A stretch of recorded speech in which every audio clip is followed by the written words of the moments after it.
This episode of the MarTech Matrix is brought to you by Blurbs AI, where brands and agencies go to discover the best MarTech vendors and learn their value without the hassle of a sales pitch. It's a place vendors want to be so that they can be discovered. Check it out for yourself at blurbs.ai. Welcome to the MarTech Matrix, the podcast that cogently uncovers the business problems each tech company was built to solve and the brands that use them. Today, Sean speaks with Scott Cohen, the CEO of Inbox Army and one of his lieutenants, Garen Hobbs, VP of Strategy and Customer Success, about the current and future state of email and SMS marketing. After the show, head on over to themartechmatrix.com for show notes, contact information, and details on upcoming episodes. Now, get ready to enter the Matrix. Gentlemen, welcome into the Matrix. How are you guys doing today? We're doing fantastic, Sean. How are you today? I am doing well, and I am thrilled to have two people here that are leaders in SMS and email marketing, because I've got some gripes. And you're the highest level people in this sort of vertical that I can take my gripes out on. I personally cannot wait for the election to be over. I'm getting more text messages per day from politicians I don't even know, from states I haven't even been to, than I get emails and LinkedIn messages from SDR firms that says they can get me 30 meetings this week on a performance basis. That has never happened before. Those lead the charge every week, but this week it's spam, SMS, and I keep hitting delete and report, or report and delete, whatever the option is.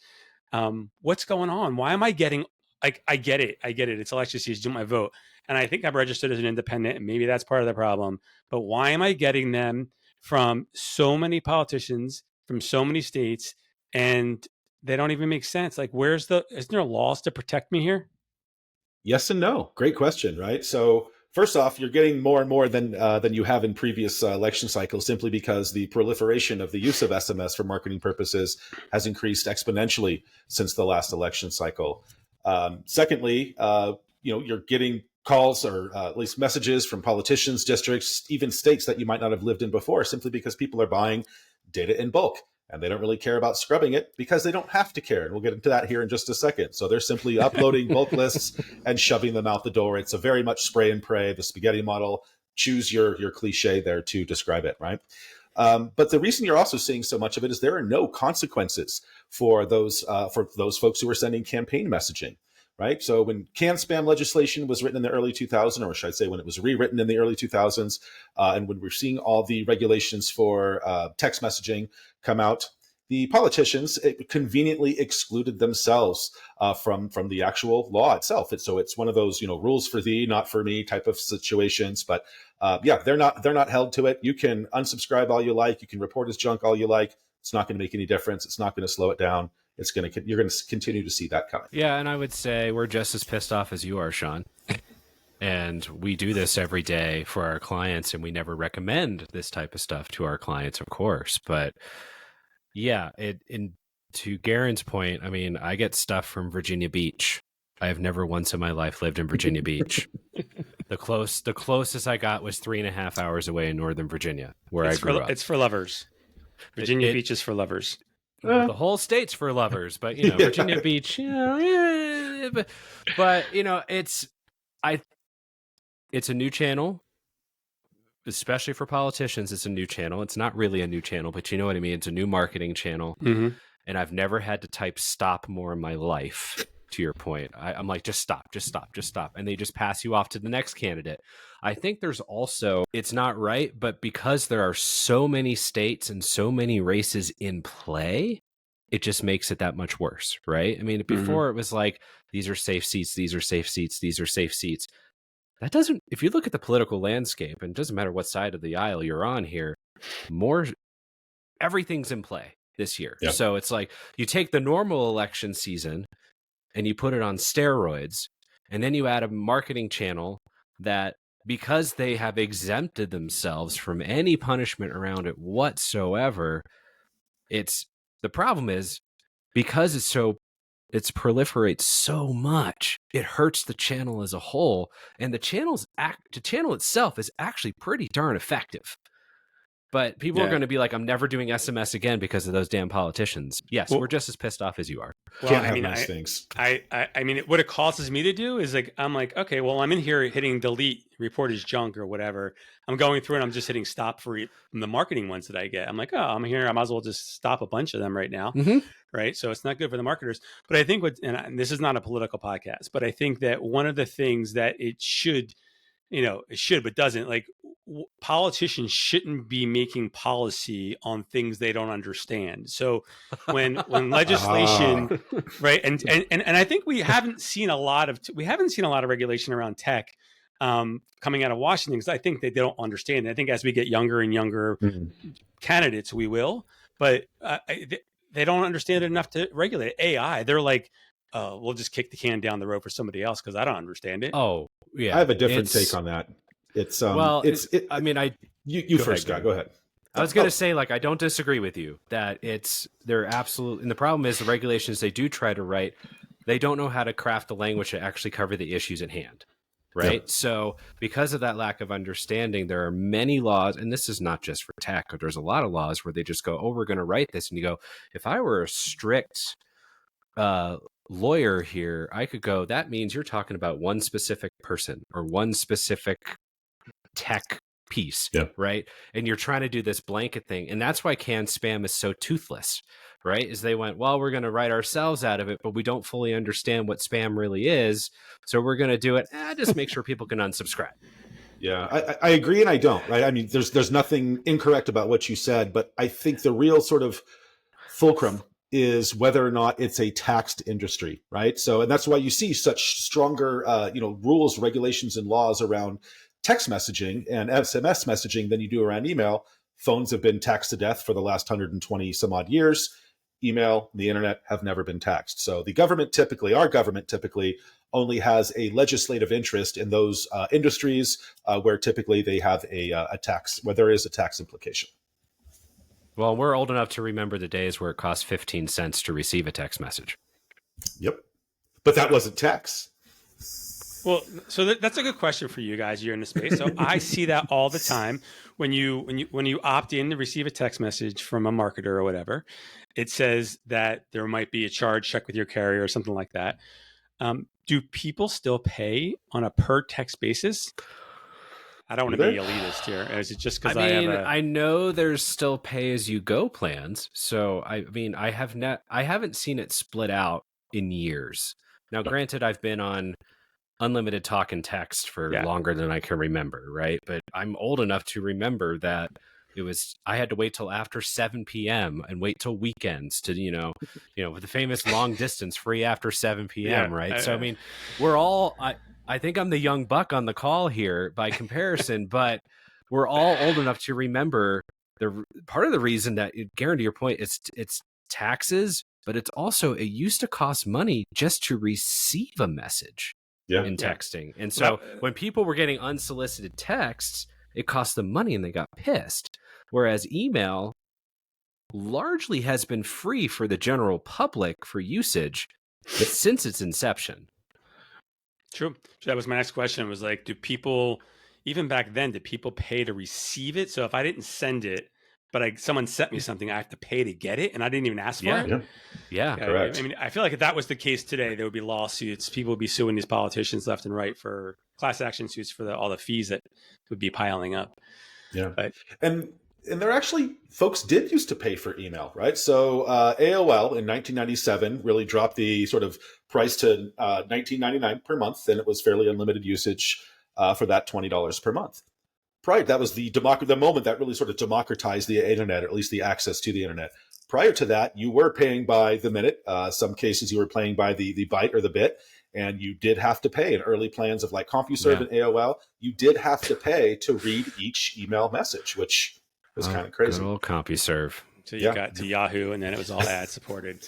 All right, well, let's move away from politics. Let's talk about your clients and what you all are seeing in the industry as it relates to SMS mobile marketing. What are some of the bigger trends you're seeing there, aside from what the politicians are doing, that marketers are using in those channels to further their businesses? Yeah. I think from the larger sense, it's really just the adoption of SMS as an additional marketing channel, right? It had been very, very expensive. Those costs are coming down slowly, but steadily. And it often required an entirely different investment in technology and knowledge base, et cetera, to be able to launch and then manage SMS as an effective channel. I think we're seeing the simplification of those things. As I said, both in terms of costs, we're seeing the consolidation of SMS as a channel and as a sort of planning channel, all consolidated into sort of the latest wave of ESPs. And we're starting to see an increase in education, understanding, and a knowledge of what is and isn't effective really start to make its way to the broader base of marketers, which is really just making them feel more enabled, I think, to launch SMS and make it an important part of their channel messaging strategy. Yeah, I think it's interesting that you could make an argument that the proliferation of apps and push notifications has actually pushed SMS to the forefront as well, right? Because people are used to being buzzed. They're used to being interrupted with things, and increasingly so. And for the companies that don't want to have an app or don't have a good app, SMS becomes that, it still has a very utilitarian function of like your order shipped, your appointment is at this time, all those pieces that you can still use email for, but it's like, oh yeah, right, I have an appointment, or oh, it's time to leave, or things like that we're seeing that. I think we're still in the exploration phase of how SMS really drives marketing performance, and certainly from an efficiency perspective, like Garen talked about with costs. I mean, the US is cheap for SMS comparatively to other countries, but it is markedly more expensive as a direct, sort of owned media channel than email. I mean, email is kind of in this race to zero, really, is what's happening with the ESPs and the CPMs of the world. But it's really interesting. And I think it's like we went from nobody's using it now to everybody's using it. And we're going to find that happy medium where people are going to go, we're going to use it and we're going to be smart about it. Well, so how did that happen? Like from no one to everyone? Because the only time I've ever signed up for text messages from a brand is they're giving me a discount. I get there, boom, give me a discount. I also get annoyed with those pop-ups asking me for my email address and my phone number because I just got there. It's like, we don't even know each other yet, and you're asking me for my number. Like, if I was in a bar, that'd be, that wouldn't be cool. No. So how sustainable is that? Like, if I'm a brand and I'm collecting all of these phone numbers and permissions to SMS people, only to give them a discount, let's say 15%, and then they unsubscribe. I have to imagine people are unsubscribing at really high rates as well. But you guys can, tell me what that looks like. Is it a sustainable channel from your perspective? Yes, I think it is. It is absolutely a sustainable channel. In a previous life, about 30% of the email opt-in audience also opted in for SMS. They were also twice as likely to convert. And there were no discounts that they were receiving in SMS that they weren't receiving in email. So there is that higher level of intent that they have. Because if I'm opting in for SMS, you're absolutely right, Sean. There are absolutely people who go, oh, you gave me 10% for signing up for email. You said 20% if I add my phone number. I'll do it once and leave.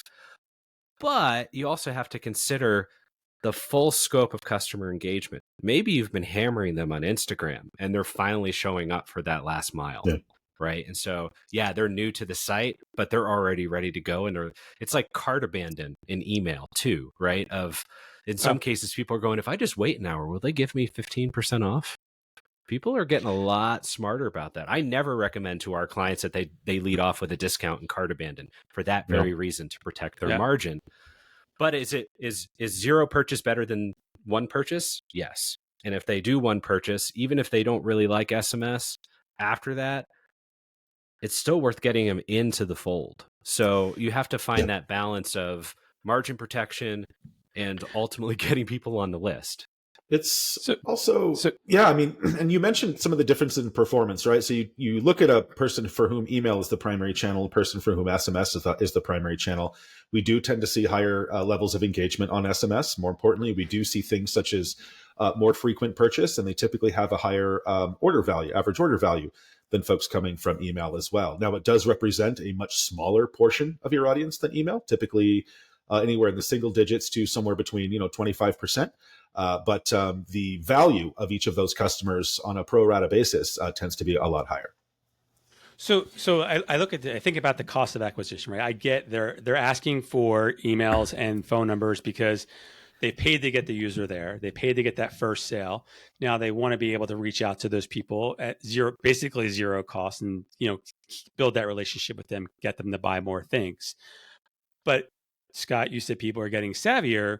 Then that tells me that they're doing what I often do, which is I will give them my information for the discount. I will buy what I was going to buy, and then I unsubscribe. And then the next time I need something, I come back and I do it all over again, and they give it to me.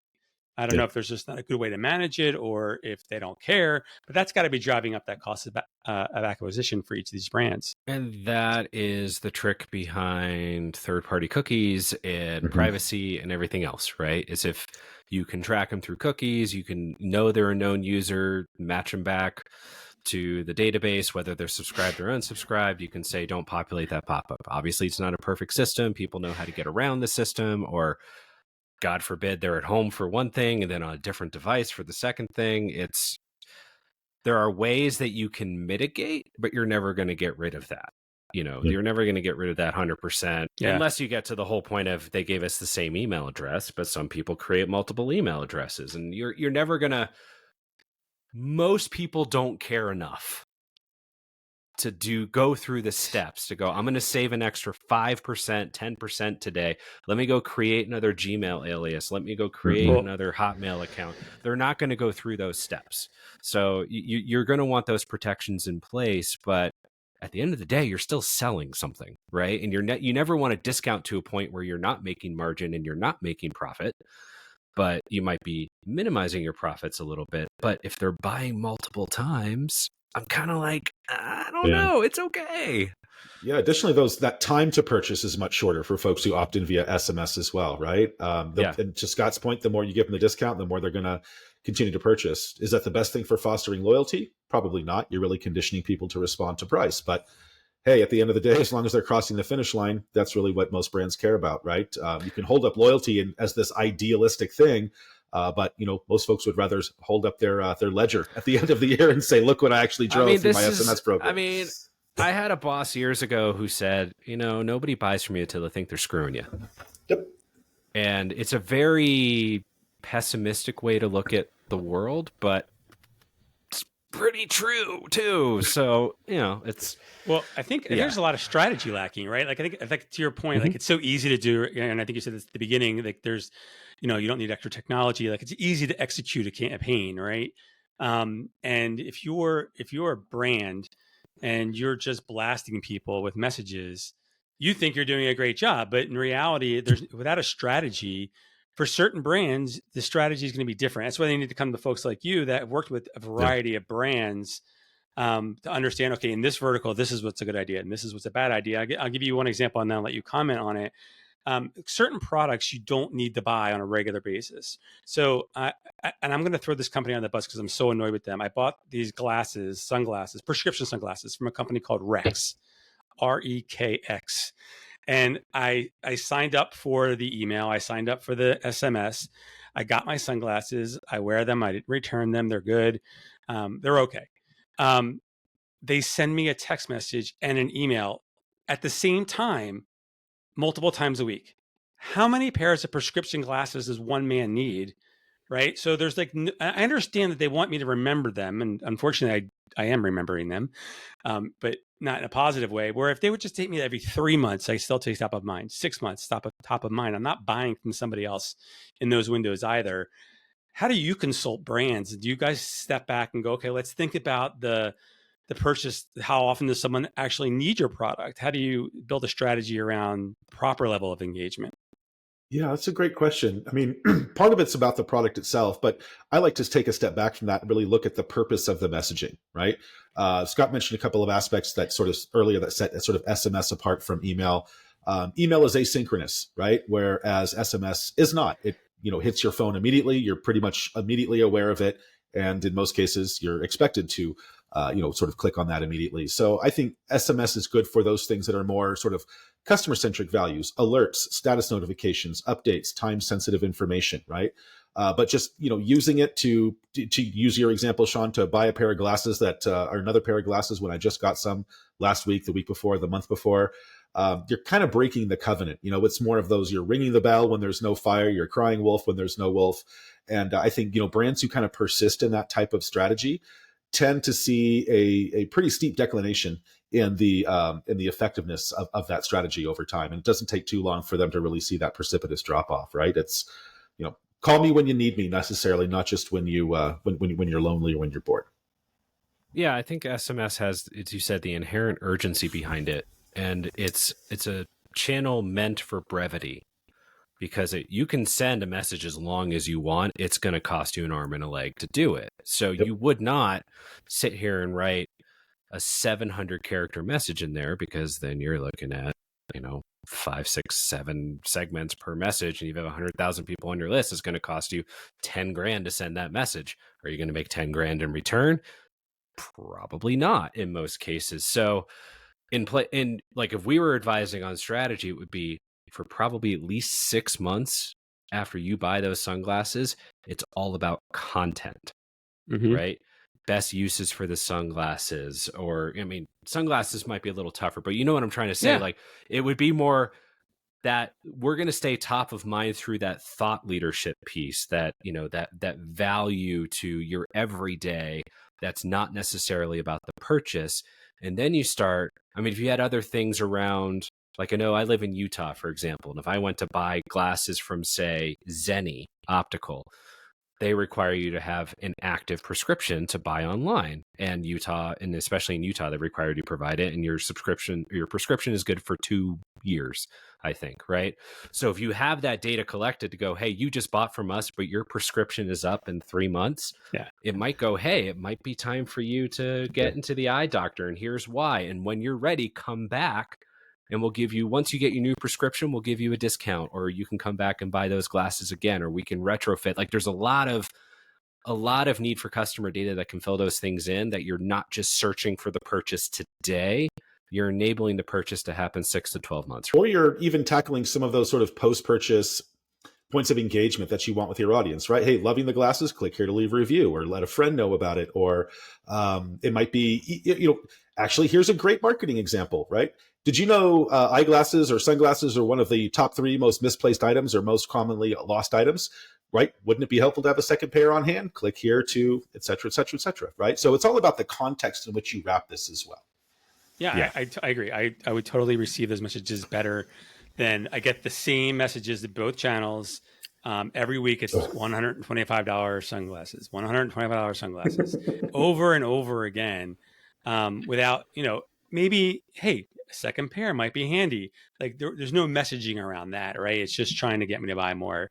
But I agree with you, Scott, that it should be more around, it's going to be different depending on the brand or the vertical of the brand. But my prescription expires on a regular basis. You have my prescription. I gave it to you, or it's annual or whatever. Like, do your check-ins, share some content, show me how other customers are using the glasses. I don't know, things around me, like, the importance of eye health and seeing the eye doctor, right? They get that new prescription. I just did this 4 or 5 months ago. These are reasonably new glasses, and then I went, oh, maybe I can get some retrofitted.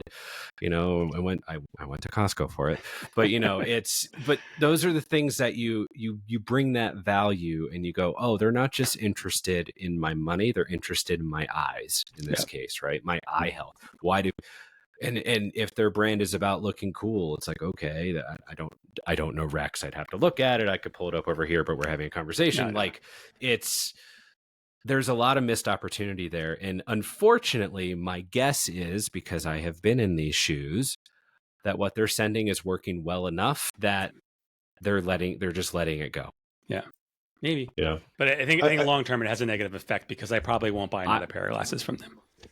I want to touch on something Scott just said, right? Because I think this is really at the core of what is or is not effective with regard to SMS, or even email for that matter. And that is the brand's philosophy of approach. Are you a brand-centric marketer, or are you a customer-centric marketer, right? Because you can certainly have the same sort of desired outcome, but how you go about it is going to be very different depending upon how you answer that question, right? So Rex, I would argue here, Sean, is very much taking the brand-centric approach. buy glasses. It's time to buy sunglasses. Don't you want to buy more glasses? Here are some glasses. Whereas some of the examples we gave are more about, putting the customer's health, their well-being, things like that as the context to really set the necessity or even elevate the purpose of the glasses themselves. And the problem is, if you're brand-centric, switching to customer-centric is not an overnight fix. No. So it's like when you go through a rebrand of anything, there's going to be a dip before it comes back. And so it takes patience, right? So like I worked for a brand for a while and worked with a brand where they were known for discounts, but they wanted to get away from being known for discounts. And so for 3 weeks of every month, we would do other things. And then sales wouldn't be there. So they were like, oh crap, run a sale. And we would sit there and go, fine, but you're still training your clients to wait for the discount. Mm-hmm. So if you want to do that, you have to get through that short-term pain. Now, you got to think more about the customer-centric, the customer-focused analytics, and less about the individual campaign analytics. It's that broader, holistic view where you go, LTV. That campaign may not have done well, in quotation marks, but oh my God, look at this upswell of retention, repeat purchases, things like that long-term stuff that you need to look at. But it requires patience. Yeah, we could sit here all day and probably name companies that are doing it wrong, that are consistently doing it wrong. But let's move on to something more interesting. I think it was Garen earlier on mentioned something about international. I think it was about the rates and maybe overseas it still costs to send messages. I always think of WhatsApp when I think about overseas. I have it installed on my phone. I have one friend in Israel that I communicate with on WhatsApp because that's what he uses. And that's the only reason I got it. And then all of the sudden, I think I may have joined one community that he introduced me to over it was like a marketing technology community in Israel, and I wanted to be a part of it. Now, if I open up my WhatsApp app, I think I've got messages from 50 different communities. Like, they just brought me in. I don't even know how they got my WhatsApp number. I don't even know my WhatsApp number. Like, do you guys understand WhatsApp enough in your space?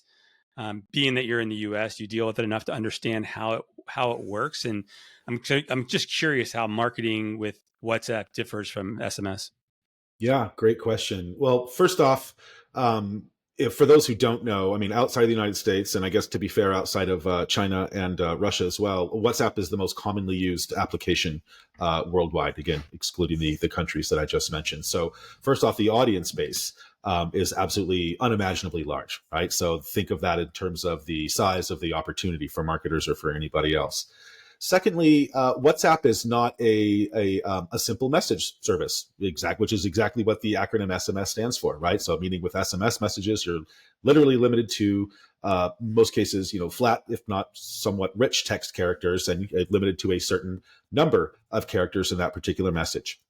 Those restrictions don't exist within WhatsApp. It is in effect an app, and what you are delivering is an equivalent to in-app notifications, basically, right? And there are very fewer restrictions with regard to sort of message length, syntax, how rich the text can be, or whether or not you can include creative. So it's a much bigger palette for the marketer, or a much broader palette for the marketer to work for, right?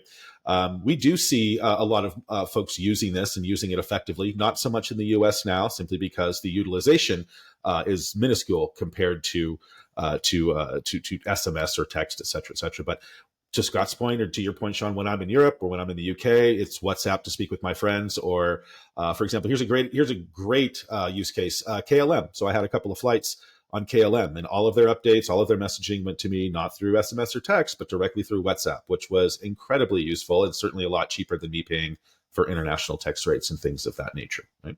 It's growing. It's my coming. My WhatsApp number is attached to my cell phone number. Same. So I will say I also personally love the fact that I have a desktop app for it. So I can do WhatsApp from my computer, and I'm not on Apple. So, it's a really nice thing there. And the international argument, we have a team over in India, and I was talking to one of my marketing guys over there, and he said if WhatsApp shut down, India would shut down. So it was built because SMS was expensive. We talked about the 15 cents, 10 cents. Well, imagine that in rupees, or imagine that internationally and more important. And overseas, the phone is more prolific than the laptop. So I think the reason that WhatsApp hasn't really taken hold here is because we didn't adjust to phones until it was, I still type SMS in complete sentences and had to press that 7 button 4 times to get an S. We all had that pain on this call. Which I think is why it didn't catch on for so long either. Is because it's like, that freaking 7, okay. I don't remember that. Yeah, until we got full keyboards, it was rough. Well, I had forgotten about it, but thank you for bringing it back up. You can sleep well tonight. No, I won't. Now I'm going to worry about my S's. Exactly. But WhatsApp hasn't taken hold here because of that. Now, cost-wise, my understanding is it's fairly similar to SMS in terms of the marketing side of things. So, but to Garen's point, it's more of a community thing and less one-to-one. So how do we... That's the challenge that we're trying to figure out now, because it's in so much infancy and we're 98% US based in our client base. We haven't had that much exposure to it from a marketing perspective. From the sender side, I've certainly gotten stuff on the marketing side, or getting added to groups. Like you said, I'm like, who is this? Get me out of here. And it's platform is perfect. Let's put it that way. I was speaking, I have to imagine that it's a lot of Android users too, right? Just because it's not, Apple has their own system. I was speaking with a colleague in South Korea yesterday, and we were talking about, we were comparing the numbers of e-commerce conversions or revenue coming through the mobile device in Korea versus the mobile device here. And here it's like, yes, there's a lot of shopping happening on mobile devices, but most of the conversions are still happening on desktop, especially larger purchases. Not the same in Korea. That's me. That's me. Yeah, we have multiple devices sitting here now. With my Apple, I can actually pull up my phone on my desktop. But in Korea, it's over 80%, maybe pushing toward 90% in terms of conversions. People have no problem buying high ticket items on their phone. How does this affect shoppable SMS? Right, the ability to transact over SMS and not even have to go to a website or an app. Do you guys see anything developing there? A bit. And I think, and that's certainly changing. I mean, that's the generational shift will likely be sort of the biggest sort of driver of change there, I think. And Scott mentioned it earlier. I mean, you look at the smartphone, that's the primary computing device for the rest of the world. In the US, it's still, I want to say it's about 51% desktop and laptop versus mobile as far as primary computing devices. So that's one of the other reasons we see a little later adoption. I think shoppable SMS, at least speaking to the US market, could be very good for those repeat purchases or for buying those products with which folks are already intimately familiar, right? But for unknown brands, or where you don't have an existing relationship, or products that you might be unfamiliar with, you want more of that sort of deeper, that richer type of media experience to really do a little bit of your own self-discovery, a little bit of kind of consumer education, and sort of increase your levels of intent and consideration to the point where you are ready to buy, right? I think Amazon's a great example. You get the subscriptions. I get my notification subscriptions. Click here to cancel. Click here to confirm. Boom. I know exactly what's coming. I know everything I need to know about those particular products. And that's a transaction that happens right there, typically via a push notification or via SMS. But hey, buy these shoes. No, brother. I'm going to need some time to really dig in. That's more of a considered purchase. And, it's not just one that I'm going to, I think, transact with the click of a button. Yeah, the subscription management's a big thing, right? Hey, you're 10 days away, you're 5 days away. Do you need to pause? Do you want us to continue? Do you want to cancel? I know there's this, and if our buddy Matt Holman was on this call, he would be yelling about this as well.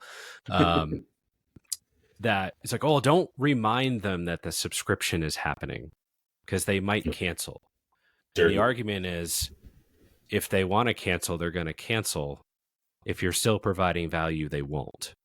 Right. So the shoppable SMS, I think, enabling subscription management at the press of a button or the tap of a fake button on a screen. Lovely. Hey, you got this shirt in blue. Do you love it? Yes. Hey, would you like it in different colors? There are people who shop that way. I'm a little bit that way, depending on what the product is. Or, I shout out to the team at Kizix for shoes. I love their shoes and have too many of them.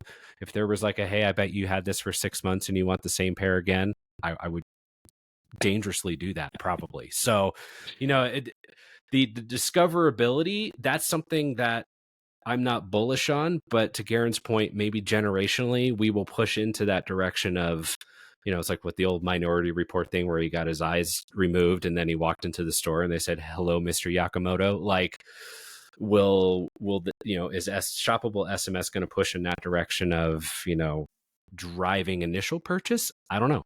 It might. Well, But AI will play. I haven't really seen that yet. I think it'll be interesting to see what happens with AI in this space. And we've got 35 minutes into this conversation, and we didn't mention AI, so I want to talk to you guys about that. But that's a new record.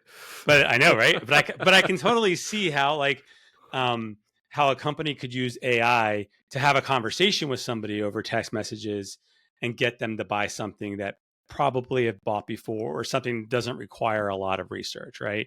Yeah. I have a friend who owns a company called Textual. And they do exactly this.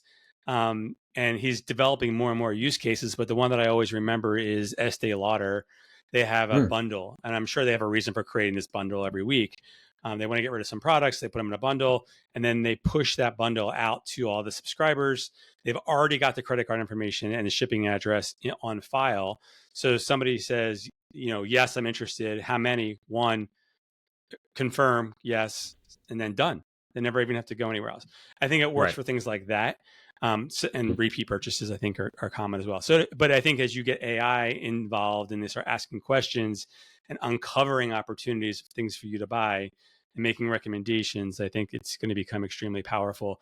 How has AI influenced your space just within SMS and email? Are you seeing it touch your space in a big way? A bit. I'm seeing more people have questions and really wanting to understand how to best navigate the application of AI, right? One of the first things that we sort of sit down and kind of chat to them about is, rather than looking for a place to inject AI, take a look at your current campaign processes, take a look at your current performance, take a look at your messaging. Where are you experiencing high friction, right? Where are you consistently hitting brick walls? What are these sort of repetitive actions that are highly manual, but stand a good likelihood of still being effectively automated? So rather than having a solution looking for a problem, I suggest you start with the problems and see if you can walk that into AI being a potential solution for those problems, right? But I'd say the areas where we see it most commonly applied are content creation, specifically with regard to copy. I have a lot of feelings about that. I mean, to me, it's pretty easy to spot copy that's been sort of natively generated by AI, right? It just lacks that sort of EQ that tends to be more present when it's, sort of marketer, otherwise human initiated.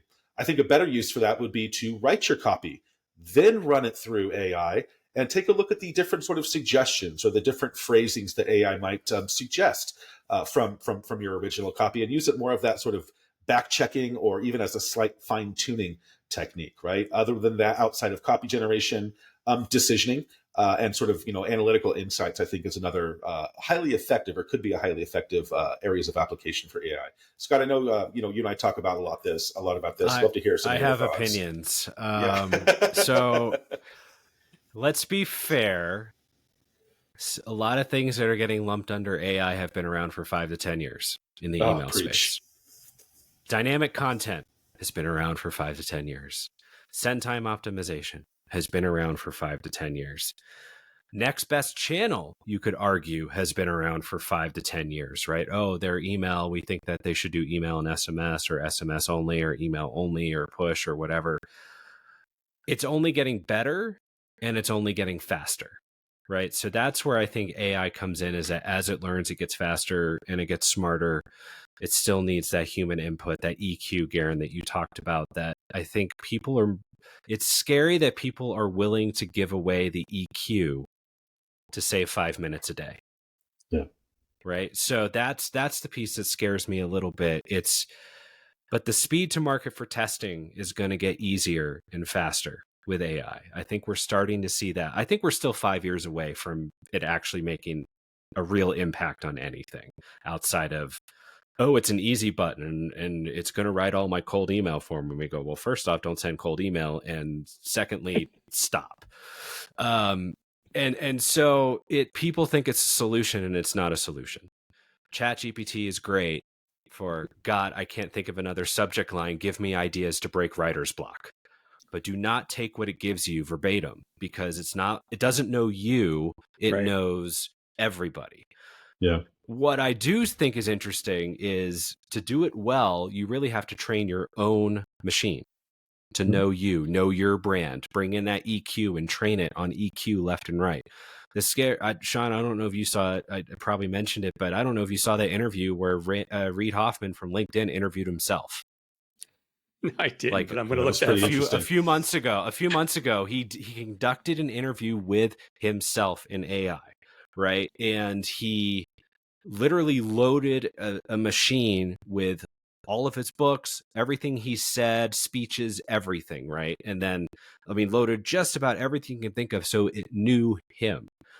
Doing that, you could tell the difference because of that sort of robotic thing. You know, that there's a little bit of that, but it even had some intonation, which I found interesting, that you're going like, it's not quite there yet, but it's getting scary. I will say AI voice is getting a little better. Like, we're doing this in Riverside now. Sean, I don't know if you've played with it, but I have, where it's like, hey, you want to do AI voice? You click on it. It loads all the videos you've done with you, because I've done just single videos of me doing stuff. And I wrote a script and I said, do it for me. And then I played it for my wife. And the only thing she could tell was it talked a lot slower than I normally do. But the voice, the richness of the voice and the clarity and everything else sounded like me. And even I was sitting there going, damn, okay. So those things I think can be super useful, but you can hear that crap in commercials now, right? 100%. Where it's like, they don't want you to know about this amazing thing here. And it's like, oh, that guy's on 15 commercials now. What happened to just having the same real voiceover guy, right? So I will just end this with, it is not an end all be all. It is not an easy button yet. You need to put in the work. There's a lot of upfront work to have it work well for you. And if you're not willing to do it, you're going to have some consequences. It's a helper. If AI does a commercial like that, though, do they have to be registered with SAG? No. Great question. That's exactly why they're doing it. You don't have to be registered with SAG. You don't have to pay talent. It's royalty free. It's your creation, right? But yeah, it's garbage in, garbage out. It has to be trained. Jeannie Jennings had a really great article this week where she gave an example of how she was trying to use AI to write an article, and she was writing a review, an article about Zimbula. We all have friends there. And Zimbula, if you didn't know, is the Zulu word for reveal. And obviously, the AI lacked that context. It simply saw the word Zimbula and then put all of her copy into Zulu, which was pretty damn funny. That is really funny. We'll have to check that out as well. My only experience, Scott, with something like what you described, and I'm going to try that out, is what's the new Google product? Google, I think we might have talked about this before too. Gemini? No, it's the Google. It's not Gemini. It's the Google Notebook. I think it's what it is, or something like that, where you can it can create a conversation. It was like two AIs talking to each other, based on you give it a URL. And then it'll go read the content and then create a conversation or interview or a podcast is what it was doing about it. I wasn't too concerned about my job, A, because I don't get paid, and B, because it wasn't that good. But when I think about when I think about AI in this context, I think about it from a personalization perspective. If you can use AI to mine the data, right? And this is like machine learning. This stuff's been around, right? But if you can say, but it's more accessible. If AI can mine your campaign data and say a certain type of person or a certain type of person and the products that they shop for or where they live, like whatever the data points are, there's a profile of a more common converter. And then, or you should talk to or promote these products to these people and these products to these people based on what's in the data. And if your data set's really big, it's hard to see with the naked eye.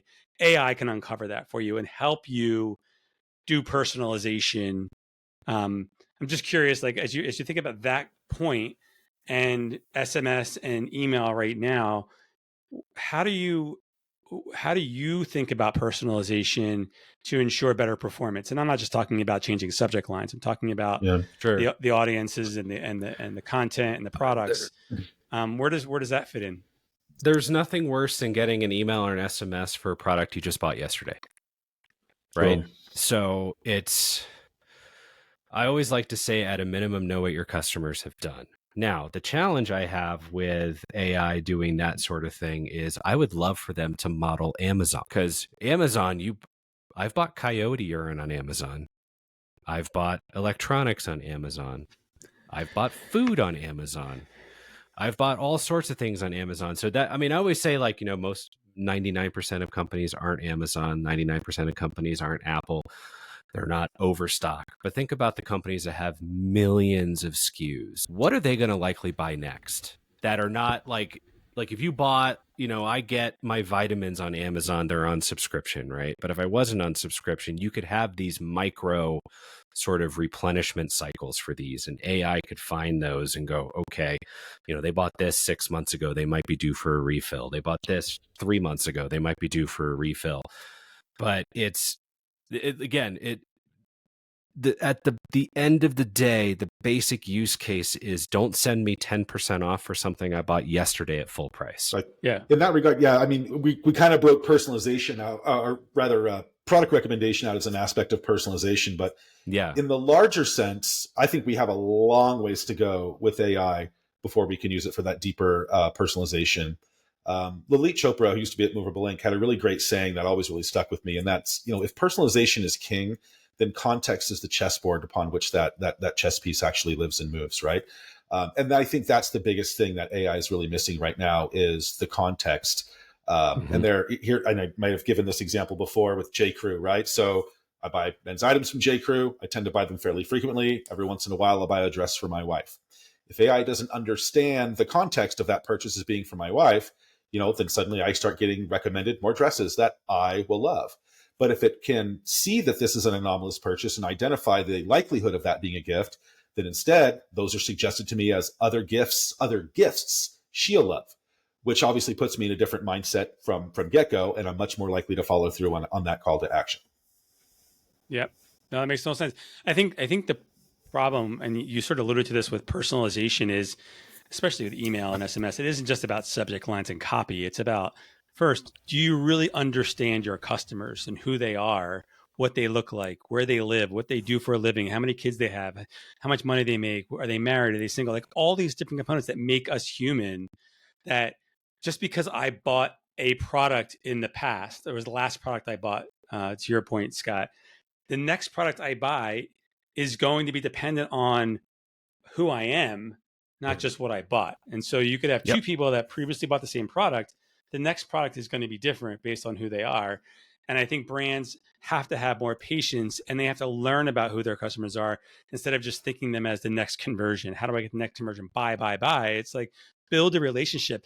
There's no excuse not to, because the data is there. The technology is there. It's just getting better and better. But we still get the generic stuff. And to I'll make one last point. I actually get that experience on my Alexa. Hopefully she doesn't hear me. She'll remind me, hey, you bought this product so long ago, you might be due for a refill. Would you like to add something to your cart? And it's never anything I need, but it's I understand how they got there, right? And it could be useful. They're trying. They're trying. Right? They're trying. Yeah, it's human beings are the hardest thing to account for, right? I mean, we're sensitive. We don't follow directions. I mean, there was a classic example when I was working at Purple. We were doing an internal employee special where it's like, hey, we're going to give you a bigger discount than you've ever had to buy mattresses and do all these things.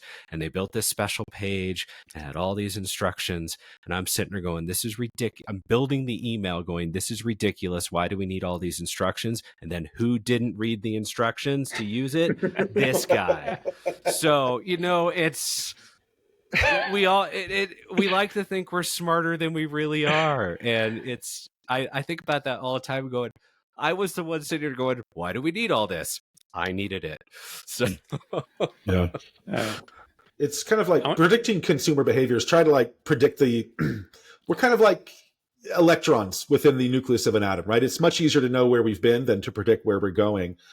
So we just need infinitely more data and the ability to quickly process that to really understand the context, the status, and then really predict where folks are most likely to go. And I think Amazon's doing a fairly okay job of that, but there are light years still to go before it's perfect.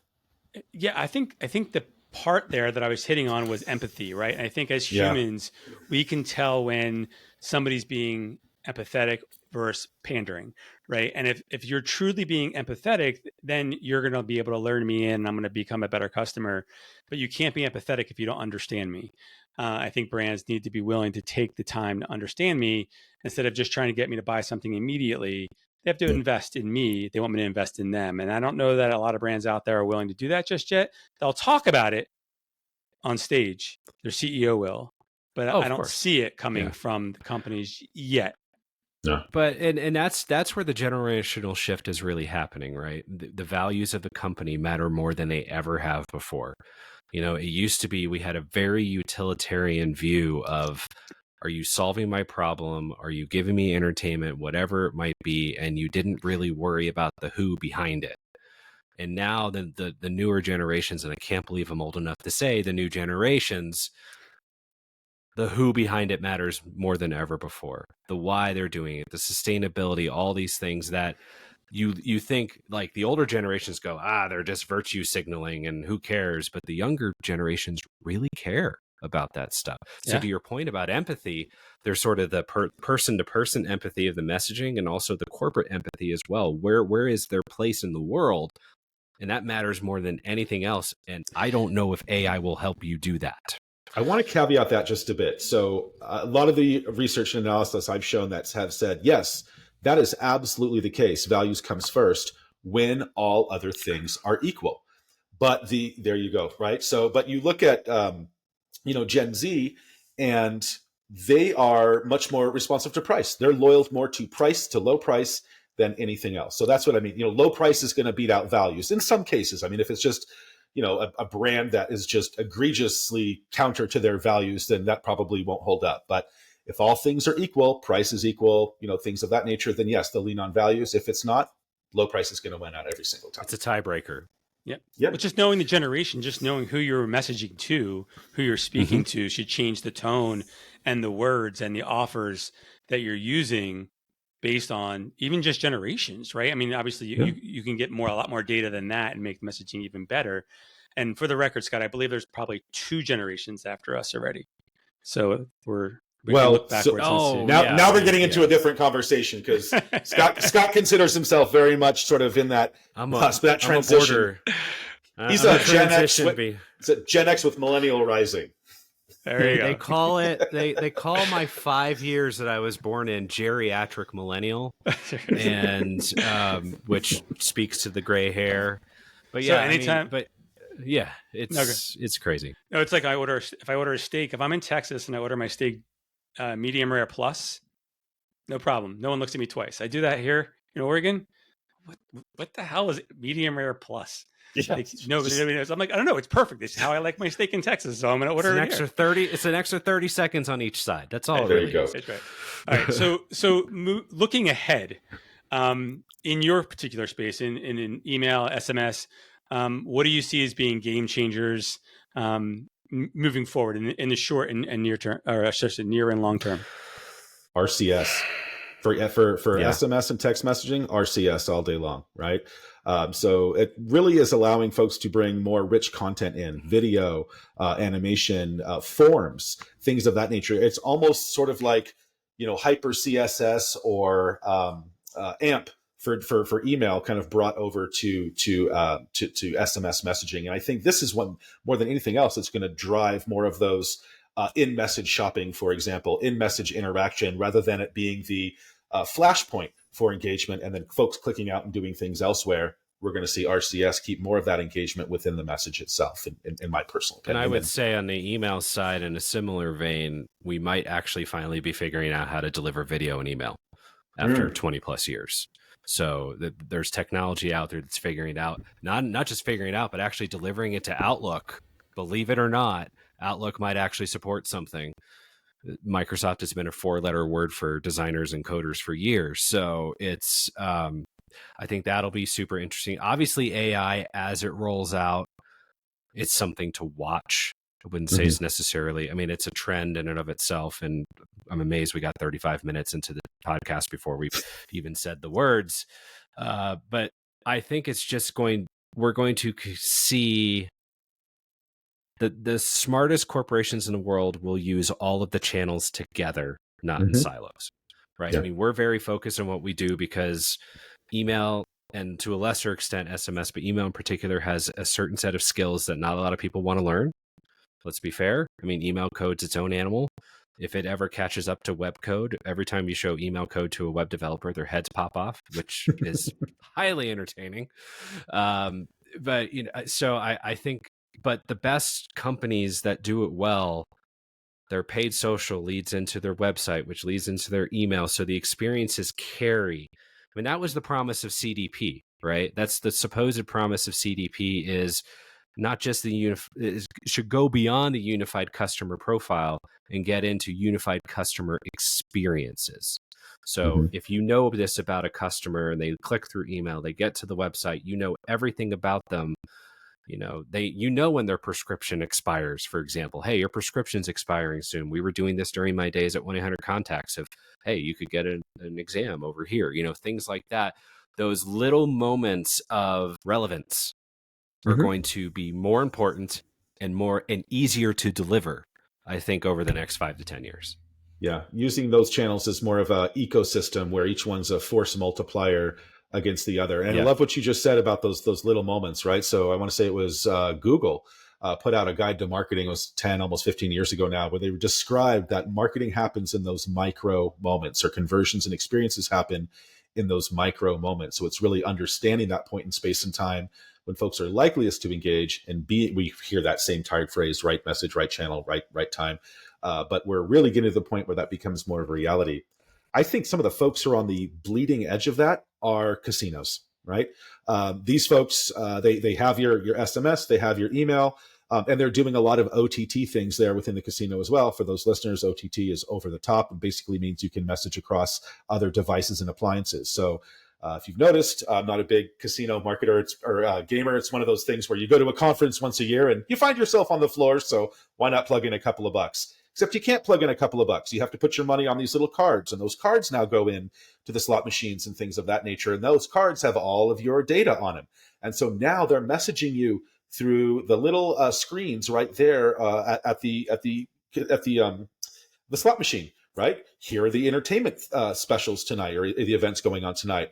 Why don't you dine in our buffet for only $10.99? Things of that nature, where it's really capturing folks where they are in that moment and matching the relevancy of the message to what they're doing or what they're likely to want to do next. Before we wrap, RCS, rich content. What's it stand for? Oh gosh, you're going to put me on the stock here. RCS stands for, forgive me. It's rich communication services. Thank you. Rich communication services, right? Which is basically rich media content in SMS or email. Yeah. Correct. Or SMS. And it's something that's been on Android for a long time. The reason that it's going to be coming to the forefront is Apple, of course, is not yet, but they're bringing support for it to, I believe, it's one of the iOS 18s, but it's not here yet fully. Yeah. 18 point something. 18 point something. Yeah. You mentioned Android versus Apple. That's a whole other podcast. There are very distinct behaviors for users across those two devices. So fodder for a future show. Surprisingly different behaviors.